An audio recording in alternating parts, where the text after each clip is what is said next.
Vice City, a place of dreams, ambition, and moral decay. Beneath its sun-soaked beaches and glittering skyscrapers lies a city built on lies, money, and violence. At the heart of this chaos, one man stood out: Ricardo Diaz. Ruthless, paranoid, and driven by insatiable greed, Diaz became one of the most feared names in Vice City's criminal underworld, but like every kingpin before him, his story is as much about his rise as it is about his inevitable fall. To understand Ricardo Diaz, we must first go back to where it all began: the making of a criminal. Ricardo Diaz was born in 1947 in the forgotten corner of Central America, a town so improvised that its name rarely appeared on maps. His father, an agricultural worker, earned barely enough to feed his family. Ricardo, the youngest of four siblings, grew up in a world of hunger and struggle. From an early age, he realized that the cards were stacked against him. Unlike his siblings, who resigned themselves to a life of labor, Ricardo was different. He despised the wealthy landowners who flaunted their riches while families like his starved. He didn't just want to escape poverty, he wanted to revenge on the system that kept him there. Ricardo attended school for a short time, but his disdain for authority and hunger for fast results made him a disruptive presence. While he was clever and showed promise, his teachers described him as a manipulative and quick to anger. At the age of 12, Diaz dropped out entirely, dedicating the education he had little to offer him. By his teens, Ricardo had turned to petty crime to make ends meet. He began with theft and street hustling, but it wasn't long before he was running errands for local gangs. This small town criminal scene was his first taste of power, and he wanted more.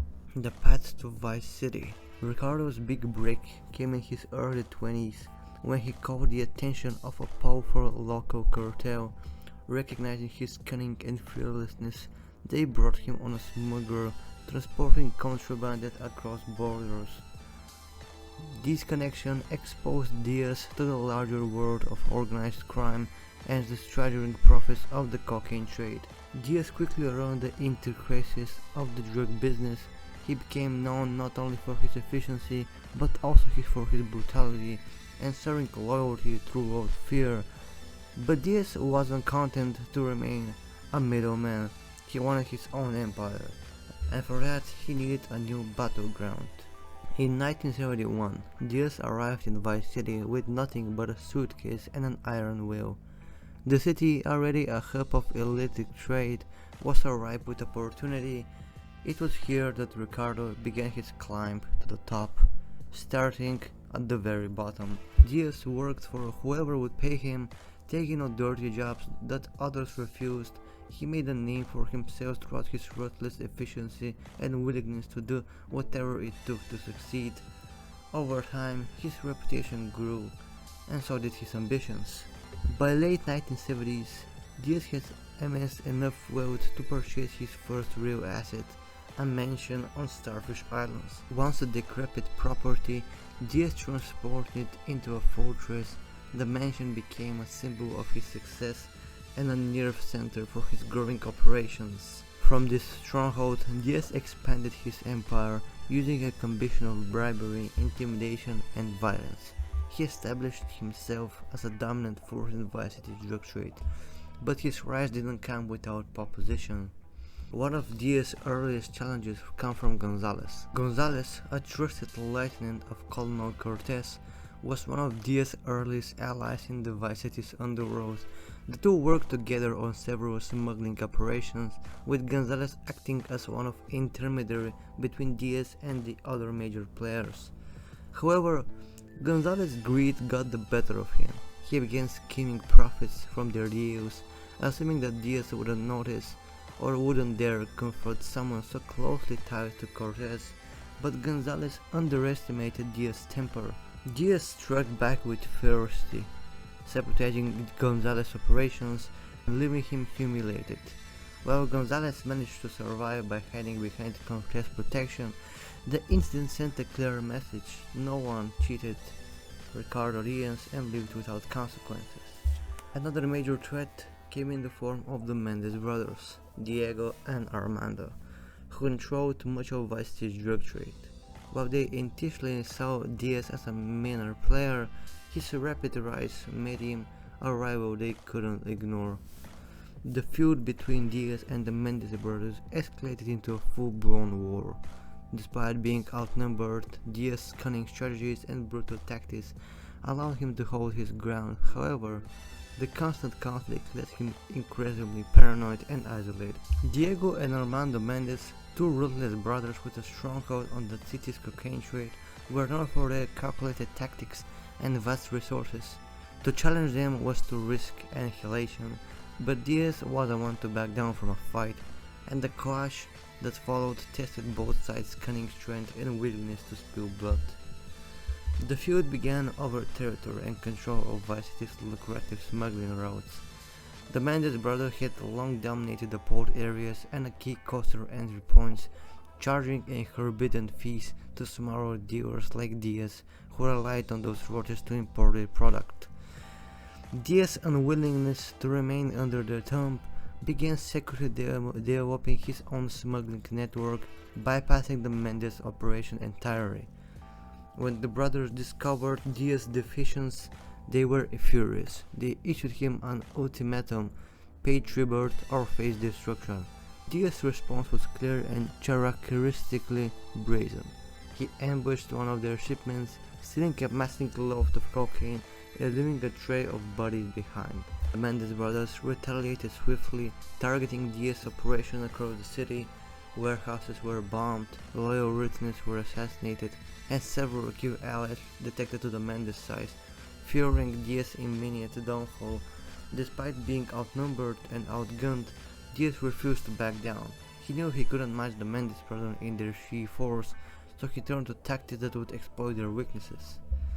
While the Mendez brothers operated with the precision of corruption, Diaz relied on chaos and unpredictability. His first move was to disrupt the supply chain, using informants and corrupt officials. Diaz tracked the Mendez shipments and orchestrated targeting strikes, stealing their cargo and selling it at a discount on the streets.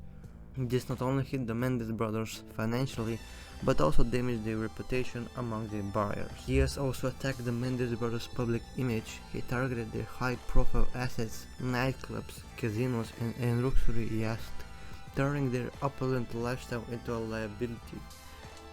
These attacks sent a message to the Mendez brothers' allies: working with them came with a steep price. But Diaz's most cunning move was to exploit the tension between the two brothers. While Diego, the older sibling, preferred calculated decision and negotiation, Armando was impulsive and prone to violence. Through intermediaries, Diaz fed false information to Armando, convincing that Diego doubted his abilities and was considering cutting him out of operation. This created a rift between the brothers, weakening their coordination and leaving their organization vulnerable to further attacks. The conflict came to a head in a brutal showdown at the docks. Diaz had received intelligence that the Mendez brothers were planning a massive shipment of cocaine worth millions. Rather than attack outright, Diaz laid an elaborated trap. When the Mendez brothers' convoy arrived to secure the shipment, they were ambushed. Explosions rocked the docks, shattering the Mendez forces, while Diaz's men launched uncoordinated assault. The battle was chaotic and vicious. Heavy losses on both sides. In the end, the Mendez brothers were forced to retreat, their forces decimated. You have to take a note that all of these things happened at the same time. Weekend Lance ambushed Mendez shipment, and then they worked for them for quite a time. But when they got betrayed and nearly killed, this gave Diaz another ally in the face of Victor Vance. Eventually, Armando sent people to kidnap Vic's girlfriend. That ended up in a fight between Vic and Armando at their mansion, resulting in Armando being dead. Later, Diaz and Vic planned to kill Diego with attacking their building downtown with a military chopper and proved successful.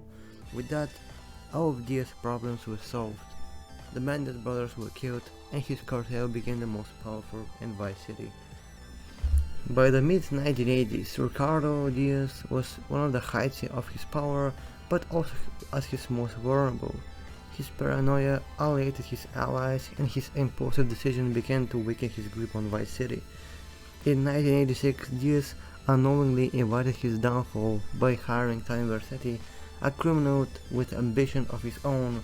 While Diaz saw Vercetti as a useful enforcer, Vercetti was secretly plotting to overthrow him. In a dramatic coup, Vercetti and Lance Vance stormed the Starfish Island mansion. After a bloody shootout, Ricardo Diaz was killed in his own fortress. His empire crumbled overnight, and Vercetti took his place as the new Kingpin on Vice City.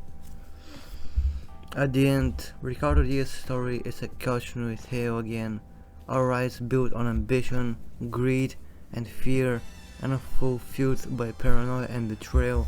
His brief reign left a mark on Vice City, but like many before him, Diaz was ultimately consumed by the very forces he sought to control. Vice City is a place of endless opportunity, but for every king who rises, there's another waiting to take his throne.